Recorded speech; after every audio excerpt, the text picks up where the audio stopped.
Bonjour, je suis Sébastien Roy et bienvenue à Près de chez soi.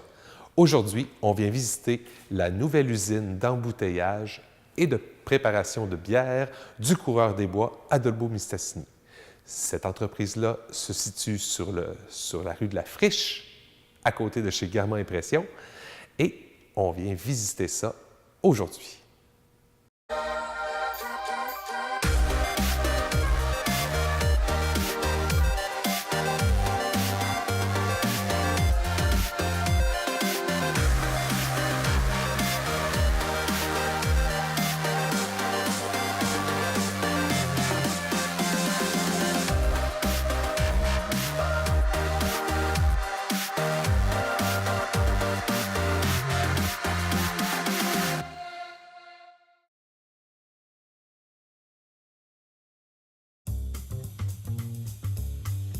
Cette émission est une présentation de la SADC Maria-Chapdelaine.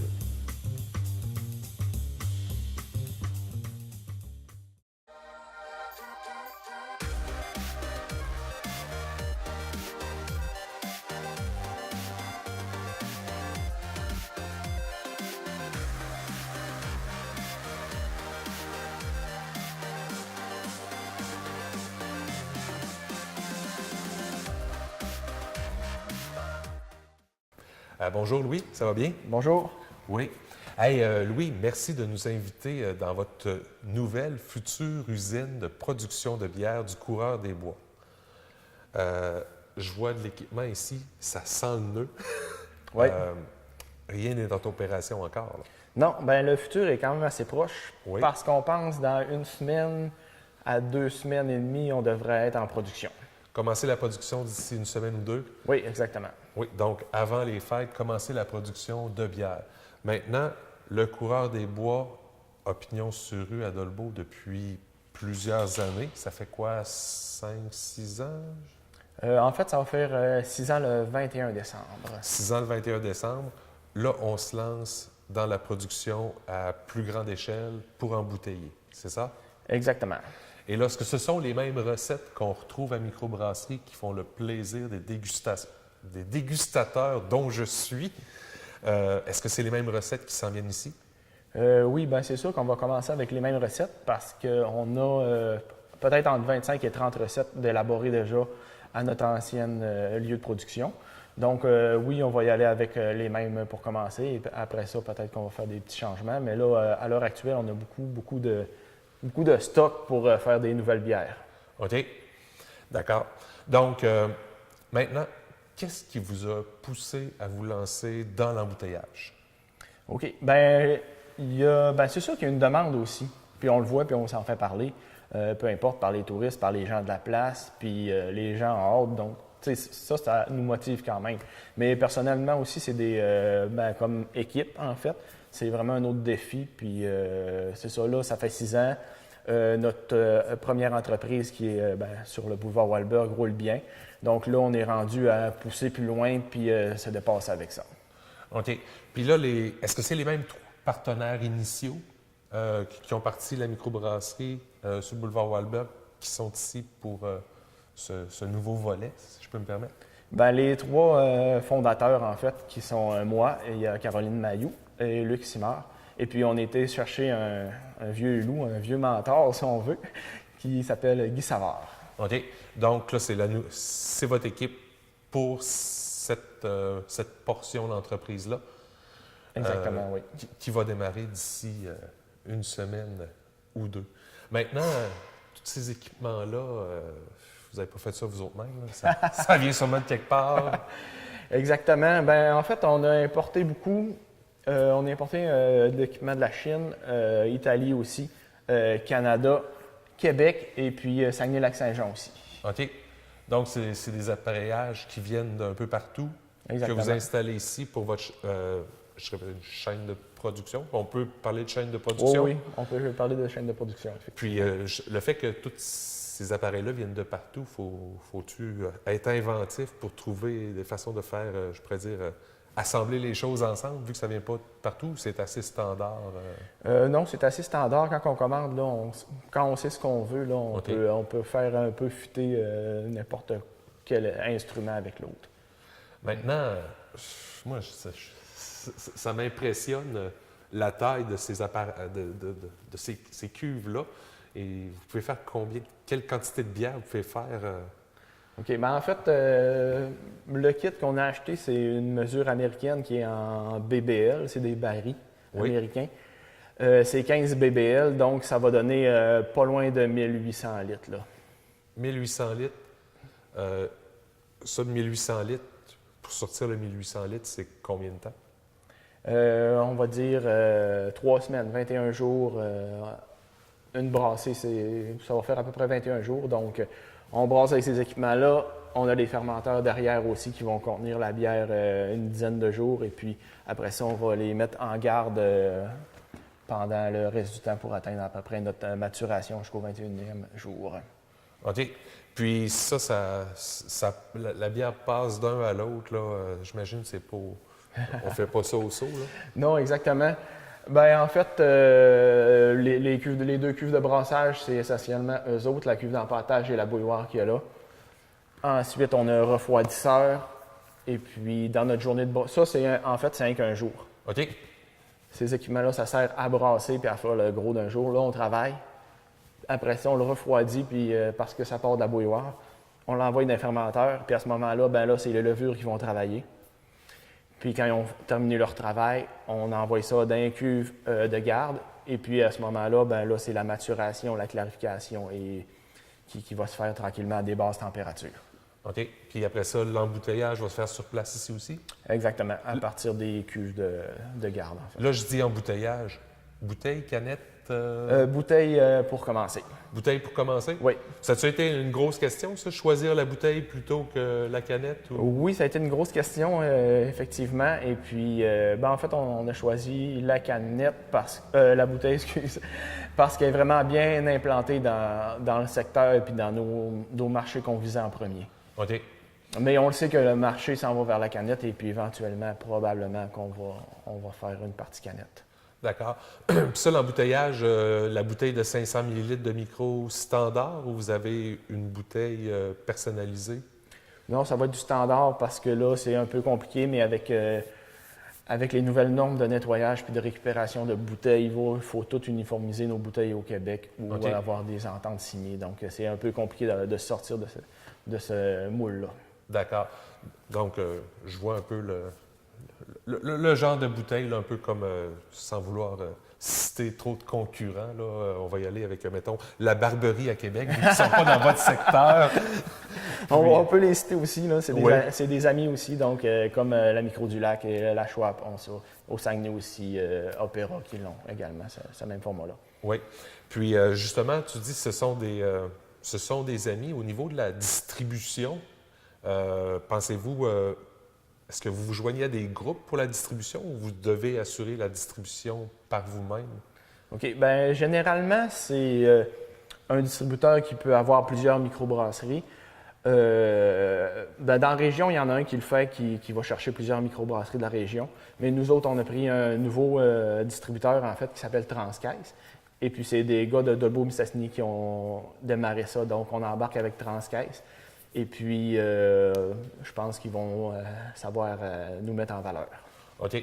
Puis, pour commencer, vous pensez distribuer dans la région surtout ou sortir de la région aussi?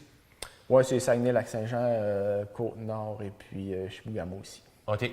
Donc, quand même, un vaste territoire qu'il faut pouvoir profiter. Oui, plusieurs points de vente, plus de 200 points de vente probablement. OK. Puis, bon an, mal an, combien d'employés vont travailler ici pour faire rouler ça? 1800, tu avais dit 1800 litres? Exactement. Je pense qu'on va être capable de faire le travail à 4 employés. À 4 employés? Incluant moi-même, là, d'ailleurs. OK. Puis, justement, 4 employés, pour faire rouler tout ça, je connais pas beaucoup le monde des microbrasseries puis de l'embouteillage. C'est standard à peu près pour cette production-là, 4 personnes? Oui, ça dépend des équipements qu'on a. Là. Nous autres, en fait, on va faire de la bouteille et puis on va faire du fût également parce que la production va être seulement ici. Puis tandis qu'au boulevard Walberg, on n'en aura plus. Donc, pour alimenter le coureur des bois boulevard Walberg, Ben là, on va enfûter sur place et puis on va transférer nos barils là-bas. Donc, on a acheté une bonne enfûteuse qui va nous permettre d'être plus efficace, tandis que là-bas, c'était vraiment pas efficace. Là, c'est avec des petits ajouts de même qu'on est capable d'être quand même compétitif à ce niveau-là. Puis, justement, là, le fait que vous ne ferez plus la bière sur le boulevard Walberg, est-ce que ça veut dire qu'on a des chances de voir le coureur des bois tel qu'on le connaît changer de disposition? Ou c'est pas dans les cartons présentement? Ou c'est pas de mes affaires non plus? Ben oui, c'est dans les cartons. On n'est pas arrêté encore parce que là, on a de l'espace qui va être perdu, en fait, si on enlève toutes les cuves dans le coin du bar là, des fermenteurs. Donc oui, mais on est en train de travailler ça. Mais présentement, c'est vraiment le démarrage de l'usine qui nous occupe mentalement à 100 Mentalement à 100 Je serais quasiment... Je me risque à te demander, dors-tu ces temps-ci? Oui, ça va bien, là, parce qu'en finale de même, on dort mieux que quand il y a beaucoup de choses à penser. Là, c'est quand même relativement tranquille. Là. Une ou deux affaires à terminer, puis après on part, donc c'est fun. Là, j'imagine que c'est excitant. Là. Oh, oui, c'est excitant, puis on a hâte aussi. Là. Ça va être un travail différent aussi d'échelle, si on veut, de répéter les mêmes recettes, mais en plus gros. Je pense qu'on va avoir un petit peu de travail de ce côté-là, mais ça devrait bien aller. OK. Puis la production de bière, ça demande-tu une surveillance quotidienne des processus? Ça sort-tu à la chaîne ou on a quelque chose, on attend peut-être 1 ou 2 semaines, puis après ça, oups, il y a une autre phase à faire? Ou c'est continu chaque jour, il y a toujours des trucs à faire? Bien, en fait, c'est un peu des deux, parce qu'il faut être patient, en fait, puis laisser le temps à la bière de bien maturer. Mais aussi, c'est à chaque jour de prendre des données, parce qu'en fait, on travaille avec du vivant. Là. Les levures, c'est des bactéries qui sont vivantes. Donc, on y va à chaque jour avec des tests pour voir comment la fermentation évolue. Et puis, pour s'assurer d'avoir un bon produit aussi. Là. Si on pense que notre bière blonde va prendre 6-7 jours à fermenter, bien là, on va suivre la fermentation, puis on va regarder comment le pourcentage d'alcool un peu à chaque jour de produit. Donc, ça va nous donner une bonne idée si notre bière elle va goûter comme l'autre d'avant qui a fermenté exactement pareil. OK. Mais c'est relativement simple rendu là. D'accord. Puis, au point de vue, je dirais, on est quand même dans un climat nordique. Là. Vous n'êtes pas les premiers à faire de la bière ici, mais la gestion de la température de l'environnement, justement avec du vivant, est-ce que c'est compliqué, le système de climatisation puis tout ça pour faire ça, ou c'est pas plus compliqué que n'importe quel autre? Non, c'est pas plus compliqué parce qu'on va avoir la technologie pour. OK. Puis quand on parlait justement de stress tantôt, puis de bien dormir, je sais que quand on va commencer, on va avoir une super bonne technologie, puis on va être super bien installé. Donc, rendu là, c'est d'avoir du fun brassé, puis de travailler en équipe, puis je pense que ça va bien aller. C'est bon. Puis là, l'équipe est trouvée? Partiellement, oui. Partiellement? Oui. Oui. Donc, on va suivre ça.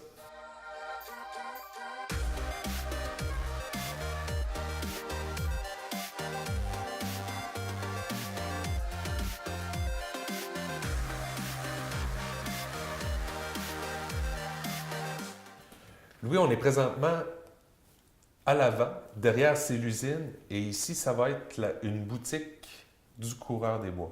Exactement. Qu'est-ce qu'on va trouver ici? On va trouver les bières embouteillées. Oui. Et puis, on va trouver des t-shirts, des verres. Et puis, on va avoir d'autres produits aussi, d'autres artisans du coin. Parce qu'on est content de se jumeler avec d'autres artisans comme nous autres là, pour vendre des produits. OK. Donc, ici, est-ce qu'il est question de salon de dégustation aussi, ou ça va être aller goûter en ville, viendrait acheter des bouteilles après? Tu as tout compris. Oui. En fait, on n'a pas de permis pour... La dégustation? Oui, pour servir. Donc, on peut faire des dégustations, mais on ne peut pas avoir une installation pour servir de la bière sur place, en fait. Là. Un peu comme quand on va à SAQ, ils peuvent nous faire goûter un verre de vin, mais je ne peux pas acheter un verre et le boire là. Oui. OK, je comprends le type de permis. Puis, ici, est-ce que ça va être quelqu'un à temps plein qui va travailler à la boutique, ou c'est vous autres derrière qui va venir faire des petits tours en avant pour... On a un bureau juste là. Oui. Donc, probablement que ça va être la personne qui va être en charge de Caroline Maillot, Oui. pour ne pas la nommer. Donc, il va être en charge de faire la comptabilité et puis les facturations et puis tout ça, qui va pouvoir venir faire son tour quand que les clients vont venir nous voir. Pour répondre aux clients. Ouais. Puis ça aussi, j'imagine que c'est venu d'une demande du public, ouvrir la boutique, ou c'est on a la place, pourquoi pas le faire, on a du monde qui travaille sur place? Oui, bien c'est ça, on a la place et puis en fait, on a plein d'idées à développer par rapport à ça. Là. OK. Donc, c'est pour ça qu'on voulait faire une boutique, ça nous laisse d'autres possibilités également. Elle, j'imagine, est-ce qu'elle ouvre aussi dans 2 semaines ou vous allez attendre d'avoir de la bière de prête? Oui, elle va ouvrir probablement dans 2-3 semaines, on ne le sait pas encore. Et puis, on va être capable d'arranger de quoi avec la bière, là, puis les growlers qu'on a présentement au Coureur des Bois, parce que là, sur le boulevard Walberg, on a le droit de vendre des grosses cruches, en fait. Et puis, on va être capable de faire un agencement avec ça. OK. OK. Et justement, toute cette question de permis-là, ce que vous pouvez sortir là-bas, ce que vous pouvez sortir ici, est-ce que les gens vont pouvoir aussi acheter, mettons, des bouteilles en ville? Non, on n'aura pas le droit de vendre sur place. Okay. C'est vraiment à partir du lieu de fabrication qu'on peut avoir le droit. OK. Donc, dans les produits qu'on va trouver là, dès l'ouverture, qu'est-ce qu'on va trouver là? Le temps des fêtes arrive. Je peux-tu venir faire mes cadeaux de Noël ici? C'est certain parce que à la microbrasserie, on vend des produits du délice du lac Saint-Jean et puis on vend aussi des fromages régionaux. C'est sûr qu'on vend les t-shirts et puis tout ça. Là. Oui. Mais là, on va faire vraiment des paniers agencement. Si vous aimez genre le Picoba des Lemon avec des produits du délice du lac Saint-Jean en collaboration avec la bière blanche, l'Arfan. Donc, ça va être possible d'acheter soit un trio ou quelque chose. On pourra vendre ça en trio et puis offrir ça en panier cadeau.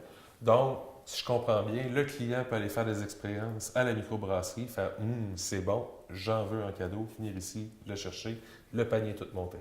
Exactement. On ajoute un verre ou une tuque ou quelque chose OK. avec. Ah ben, c'est super intéressant. Je te remercie beaucoup pour cette belle visite, c'est super intéressant. Maintenant, je vais aller voir Caroline qui va nous parler un peu plus de la structure organisationnelle là, du Coureur des Bois version, je dirais 2.0. Parfait, merci. Merci.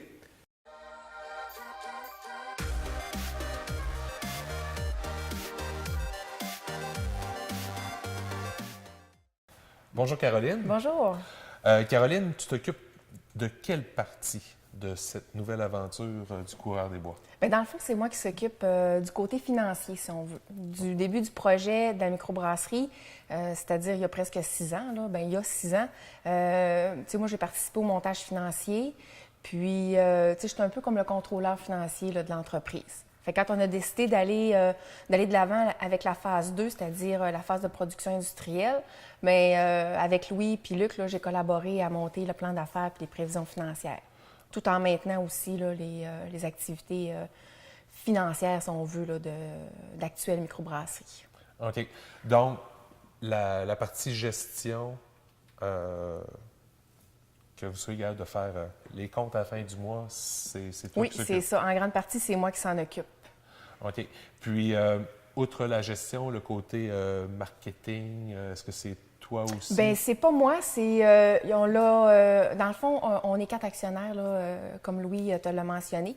Je te dirais que notre 5e roue du carrosse, là, c'est notre gérante, c'est Marie-Pierre Maltais-Bérère, qui, elle, s'occupe en gros là, de la gestion du brewpub à la microbrasserie sur le boulevard Walberg. Puis aussi, elle s'occupe là, de tout l'aspect marketing, comme tu l'as mentionné. Donc, c'est elle qui veille à l'utilisation de notre image, à nous faire voyager sur Facebook, puis aussi, là, elle alimente tout ça en même temps. Là. OK. Donc, toi, c'est vraiment le côté gestion, oui, les chiffres. Le côté, là, habituellement, c'est le côté plate, là, mais tu sais, c'est le côté que j'apprécie le plus. Oui, mais il y en a qui aiment ça, là, je veux dire, puis on leur parle quand même. Là. Oui, merci. Non, mais ça me fait plaisir en plus de te parler. Donc, Justement, là, c'est un gros investissement. C'est un gros risque que vous prenez là. Bien, c'est un gros risque, mais je te dirais que c'est un gros risque qu'on a calculé. Ça fait plusieurs années, là, bien, je te dirais là, qu'on est un peu comme Dominique Michel. À chaque fête du Coureur des Bois, depuis 2 ans, on dit qu'on va être en bouteille l'année prochaine. Cette année, c'est vrai qu'on va être en bouteille. Pas nécessairement le 16 décembre, quand on va fêter notre 6e anniversaire, mais la bouteille, tu sais, ça sentira plus le nœud ici, ça va sentir la bière. Fait que, tu sais, ça fait longtemps qu'on en parle, puis ça fait longtemps qu'on travaille à monter tout ça, parce que il y a eu beaucoup d'évolutions quant aux équipements que Louis avait à commander. Tu vois, là, on est rendu à beaucoup plus d'automatisation qu'il y a au brewpub ou en production artisanale. Fait que ça, c'est vraiment... tu sais, avec le temps, là, on a réussi à mettre chacune des choses qu'on avait besoin, puis à monter tout ça, aller chercher le financement, des partenaires, tu sais, qui croyaient autant que nous à notre projet. Puis on a réussi à boucler la boucle là, cette année. Oui, c'est beaucoup de temps, beaucoup de planification. Oui. La clientèle était là pour vous le demander aussi. Oui, oui, oui, oui. Écoute, tu sais, ça n'aurait jamais marché s'il n'y avait pas eu expectative de profit ou surtout de clientèle. Parce que, tu sais, on s'entend que si on ne vend pas, on ne produit pas. Si on ne produit pas, on ne paye pas nos comptes, puis les gens n'embarquent pas avec nous. Fait que, tu sais, c'était vraiment dans le développement d'une microbrasserie, c'est comme un passage obligé de se transformer au niveau industriel comme on va le faire. Puis, bien, avec les partenaires financiers qu'on a trouvés, là, on est accompagné par Développement économique Canada, on est accompagné par Investissement Québec, par la Banque nationale du Canada ici à Dolbeau. On est aussi accompagné par la MRC de Mère-Chapdelaine, anciennement le Centre local de développement, le CLD.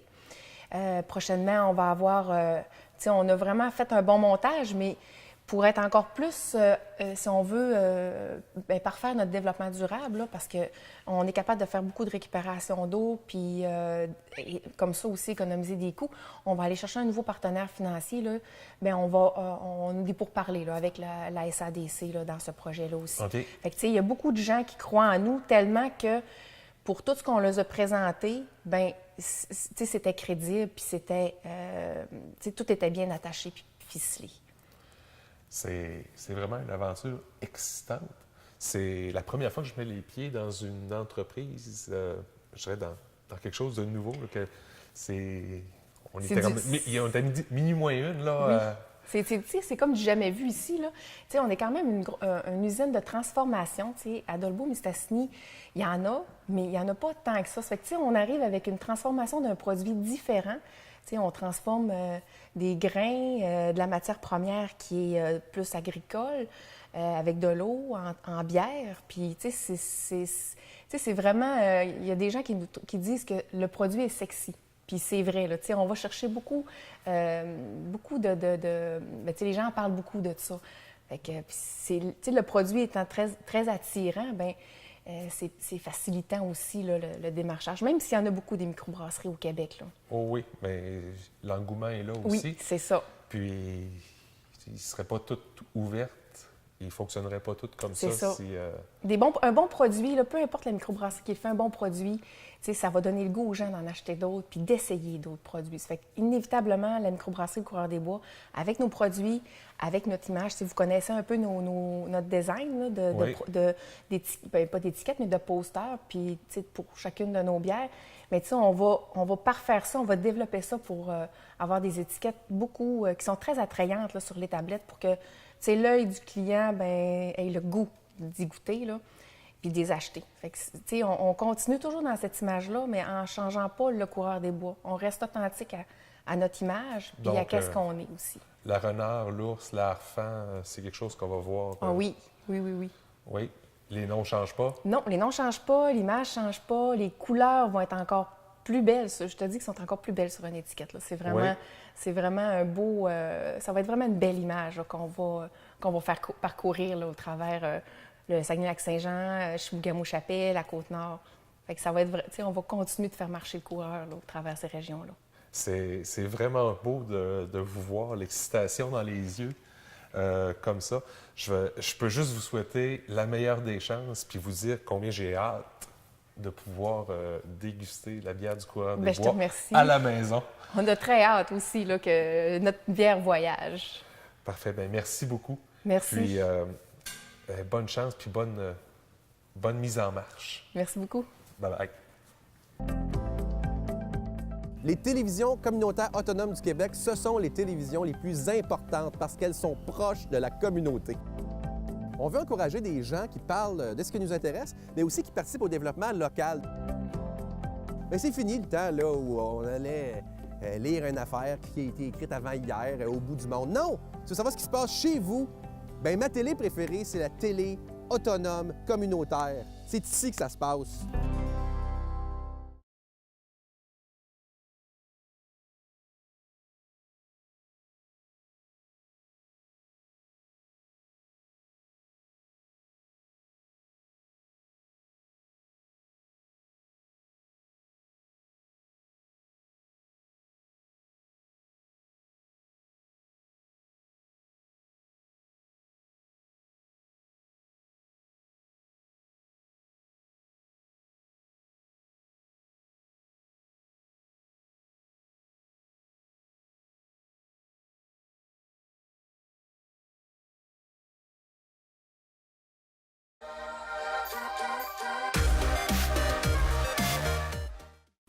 C'est comme ça que se termine notre dernière émission de la saison de Près de chez soi. On n'a pas pu vous montrer beaucoup d'images aujourd'hui parce que, justement, ça ouvre bientôt.